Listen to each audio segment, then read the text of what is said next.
ఈనాడు 1,00,000 కోట్లు గోదావరిలో పోసి నిర్మించిన కాళేశ్వరం కట్టడం కూలడం 3 సంవత్సరాల్లోనే జరిగిపోయింది. చరిత్రలో ఇట్లాంటి దుర్ఘటన, ఇట్లాంటి దురదృష్టకరమైన సందర్భం ఏ దేశంలో, ఈ దేశంలో ఉన్న రాష్ట్రాలే కాదు, ఏ దేశంలో కూడా ఇట్లాంటి పరిస్థితులు రాలేదు. నిధులకు సంబంధించి మీకు తెలుసు, ఫామ్ హౌస్లో 1 ఎకరానికి ₹1 కోటి పండించే విద్య ఆ నాయకులకు తెలిసినప్పుడు తెలంగాణ రాష్ట్ర రైతాంగానికి ఆ విద్య ఎందుకు నేర్పలేదు? మీరే చూసిండ్రు, మా ఫామ్ హౌస్లో పంట పండిస్తే ఎకరాకు ₹1 కోటి వస్తుందని ఒక పెద్ద ఆయన చెప్పిండు. సంతోషం, అద్భుతమైన కళ మీకు ఉన్నందుకు. 64 కళలలో చోర కళ కూడా ఒకటి అంటే నేను అదేందో నాకు అర్థం కాలేదు. కానీ ఈనాడు ఎకరాకి ₹1 కోటి వ్యవసాయంలో ఆదాయం వస్తుందంటే చోర కళలో పరోక్షంగా ఇదే కళనేమో అనిపించేటట్టుగా వచ్చింది. తెలంగాణలో ఆనాడు ఒరేసుకుంటే ఉరేసుకున్నట్టే అని ప్రభుత్వాలు పలికినాయి. తెలంగాణ రాష్ట్రం తెచ్చుకున్నది పండించిన పంట కొనుగోలు చేయలేని పరిస్థితిలో ప్రభుత్వం ఉంటే, తెలంగాణ పరిపాలన చేసే నాయకులు ఉంటే, ఇక తెలంగాణ రాష్ట్ర సాధన రైతులకు మనమందరం రైతాంగ కుటుంబాల నుంచి వచ్చిన మన తల్లిదండ్రుల యొక్క కష్టానికి ఈ తెలంగాణ రాష్ట్ర సాధన ఏమైనా సమాధానం చెప్పిందా? ఒక్కసారి ఆలోచన చేయండి. ఇక నియామకాలకు వస్తే నేను చెప్పాల్సిన అవసరం లేదు. ఆనాడు ప్రభుత్వంలో ఎవరు మంత్రులు ఉన్నారు? ముఖ్యమంత్రి కానీ, ఐటీ అండ్ ఇండస్ట్రీస్ మినిస్టర్ కానీ, ఫైనాన్స్ మినిస్టర్ కానీ, పంచాయతీరాజ్ శాఖ మినిస్టర్స్ ఎవరున్నారో మీరు ఒక్కసారి ఆలోచన చేయండి. మరి ఈనాడు ఫైనాన్స్ అండ్ ఎనర్జీ మినిస్టర్ బట్టి విక్రమార్క గారు ఉన్నారు. ఈనాడు స్పీకర్గా గడ్డం ప్రసాద్ కుమార్ గారు ఉన్నారు. ఈనాడు కార్మిక శాఖ మైనింగ్ డిపార్ట్మెంట్లో వివేక్ వెంకటస్వామి గారు ఈరోజు మంత్రిగా ఉన్నారు. మెడికల్ అండ్ హెల్త్ మినిస్టర్గా దామోదర్ రాజనరసింహ గారు ఉన్నారు. ఆనాడు వాళ్ళుంటే ఈనాడు చదువుకున్న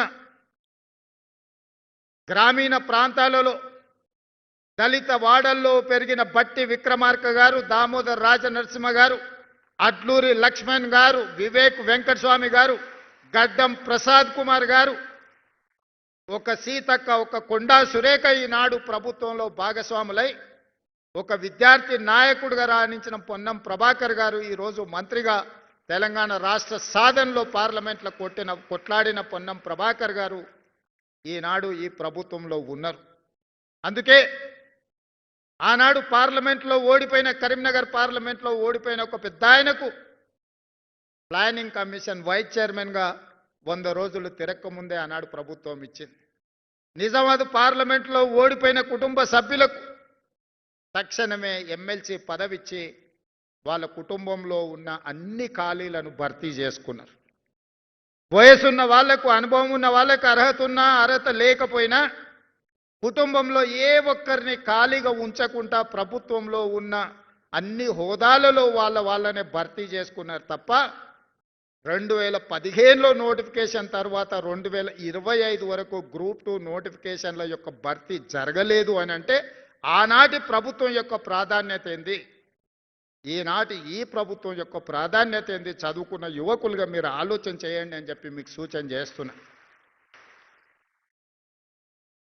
ఉమ్మడి రాష్ట్రంలో సమైక్య పాలనలో 2011లో గ్రూప్ 1 నోటిఫికేషన్ ఇస్తే మళ్ళీ 2025 20 రోజుల క్రితం 562 మంది గ్రూప్ 1 అధికారులను నేను, మా మిత్రులు బట్టి విక్రమార్క గారు నియామక పత్రాలు ఇచ్చే వరకు 15 సంవత్సరాలు గ్రూప్ 1 ఉద్యోగ నియామకాలు జరగలేదు అని అంటే ఇంతకంటే దుర్మార్గమైన పరిస్థితులు ఎక్కడైనా ఉంటాయా?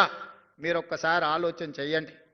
22-23 సంవత్సరాల వయసులో తండాల నుంచి, గూడాల నుంచి, మారుమూల పల్లెల్లో నుంచి ఒక బలమైన ఆకాంక్షను తీసుకొని మీ తల్లిదండ్రులు ఉపాధి హామీ కూలీ చేసి రూపాయి కూడబెట్టి హైదరాబాద్కు పంపించి అశోక్ నగర్ చౌరస్తాల్లో, దిల్సుఖ్ నగర్ చౌరస్తాల్లో, అమీర్పేట్ చౌరస్తాల్లో కోచింగ్ సెంటర్లలో మిమ్మల్ని చేర్పించి గ్రూప్ 1 అధికారులుగా, గ్రూప్ 2 అధికారులుగా మీ ఉజ్వల భవిష్యత్తు ఉండాలి అని పంపిస్తే 10-15 సంవత్సరాలు పరీక్షలు నిర్వహించిన పరీక్షల యొక్క ప్రశ్నాపత్రాలు జిరాక్స్ సెంటర్లో పల్లి బఠానీలలాగా అమ్ముతుంటే గుండె పగిలి రోధించిన విద్యార్థుల గురించి ఎప్పుడైనా ఆనాటి పాలకులు ఆలోచన చేసిండ్రా? మీరు ఒక్కసారి ఆలోచన చేయండి మిత్రులారా.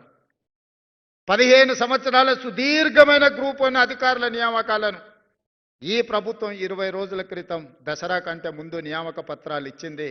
వాళ్ళ కుటుంబాలలో దసరా పండుగను ముందుగానే తెచ్చిపెట్టింది. ఈనాడు 5 లక్షలకు పైగా గ్రూప్ 2 ఉద్యోగాలకు అప్లికేషన్ పెట్టుకుంటే 2 లక్షల పైబడి పోటీ పరీక్షలు రాస్తే అందులోకెళ్ళి 783 మంది ఈనాడు మీరు ఎంపిక అయినరంటే మట్టిలో మాణిక్యాలను వెలికి తీసి తెలంగాణ పబ్లిక్ సర్వీస్ కమిషన్ ఈనాడు మిమ్మల్ని అందరినీ తెలంగాణ పునర్నిర్మాణంలో భాగస్వాములను చేసే బాధ్యత తెలంగాణ పబ్లిక్ సర్వీస్ కమిషన్ తీసుకున్నది. మిత్రులారా, మీరు ఆలోచన చేయండి. ఆనాడు తెలంగాణ పబ్లిక్ సర్వీస్ కమిషన్లో వాళ్ళు నియమించిన సభ్యులెవరు? ఈనాడు మేము నియమించిన తెలంగాణ పబ్లిక్ సర్వీస్ కమిషన్లో మీ భవిష్యత్తును నిర్ణయించే సభ్యులకి ఎలాంటి క్వాలిఫికేషన్లు ఒక్కసారి పోల్చి చూడండి. నిర్వహించిన పరీక్షలను చూడండి, వెల్లడించిన ఫలితాలను చూడండి. దీని వెనకాల ఉన్న చిత్తశుద్ధిని, శ్రమని మీరు గుర్తించండి. ఈరోజు మా కోసం కాదు, మీకోసం. మీరు మేము వేరు కాదు, మీరే మేము, మేమే మీరు. నల్లమల అటవీ ప్రాంతంలో నుంచి ఒక మారుమూల గ్రామం నుంచి ప్రభుత్వ పాఠశాలలో చదువుకున్న నేను ఇక్కడికి వచ్చినా అంటే అందులో మీ శ్రమ ఉన్నది, మీ మద్దతు ఉన్నది. మీరందరూ అండగా నిలబడబట్టి ఒక జిల్లా పరిషత్ మెంబర్గా, ఎమ్మెల్సీగా, ఎమ్మెల్యేగా, ఎంపీగా, పార్టీ ప్రెసిడెంట్గా, తెలంగాణ రాష్ట్ర ముఖ్యమంత్రిగా ఒక 15-16 సంవత్సరాలలో ఇక్కడి చేరి ఇవాళ ఈ శిల్పకళా వేదికలో వందలాది